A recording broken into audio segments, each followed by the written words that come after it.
naman, samahan lang ng tiyaga. Pakitaan mo sila na sarili mong gawa. Pampatapang din naman kung minsan mapahiya, dahil di naman lahat nagkulang o sumapat. Buhay ganyan talaga, may gaan at may bigat, kaya dapat mong labanan na naman ang nakaharang. Tanggalin mo ang kaba, di ka dapat magpaiwan, pagkat ikaw ang siyang nakakaalam kung paano lulusutan. Ayos lang kung kabahan, nasa iyo lang talaga paraan. Kailangan lang mag-isip, siya lang nakakaalam.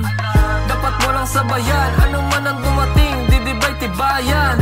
At kung tingin mo ay talagang nasa last will na, pumikit, magdasal, manalig sa Ama. Ganyan talaga ang buhay, enjoy mo lang.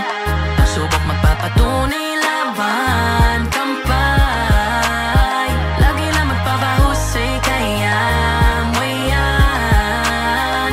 Uy, lagyan mo ng kulay, tuloy mo lang. Di mabibilang sa daliri ang pagsubok, nakaharang pahirap ng pahirap hanggang sumuko ka na lamang. Parang wala nang lunas paglubog na ang kalagayan. Di na rin malaman kung sino ang tunay at kalaban. Ngunit yan ang siyang patunay na umaangat ka, lalo na kung sa bawat pagod ay pumapalag pa. Mapaluhod ka man sa hirap, makaahoy ang tagal ay pagkakataon na yan para pumikit, magdasal. Hingi ng kapatawaran sa mga pagkakamali, magpasalamat kung ano man ang iyong nakakamit, at humingi ng gabay para sa panibagong bukas, nang matikman naman ang napakatamis na ubas. Lagi mong tatanda ang bilog ang mundo, kung merong gustong makamit, kilusan mo ng husto. Makuha mo man o hindi, di yun doon magtatapos, dahil higit sa hangad natin mga plano ng Diyos. Ganyan talaga ang buhay, enjoy mo lang. Pasubok magpapatunay, laban, kampay. Lagi lang magpapahusay, kaya mo yan. Uy, lagyan mo ng kulay, tuloy mo lang. Teka, may sasabihin Ano lang naman ako. yung sasabihin mo? Huwag ka magpakalungkot.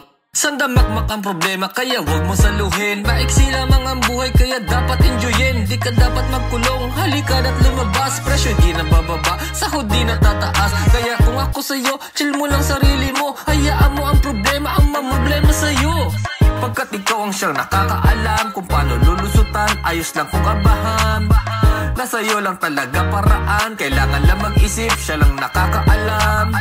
Dapat mo lang sabayan, ano man ang dumating, didibay tibayan.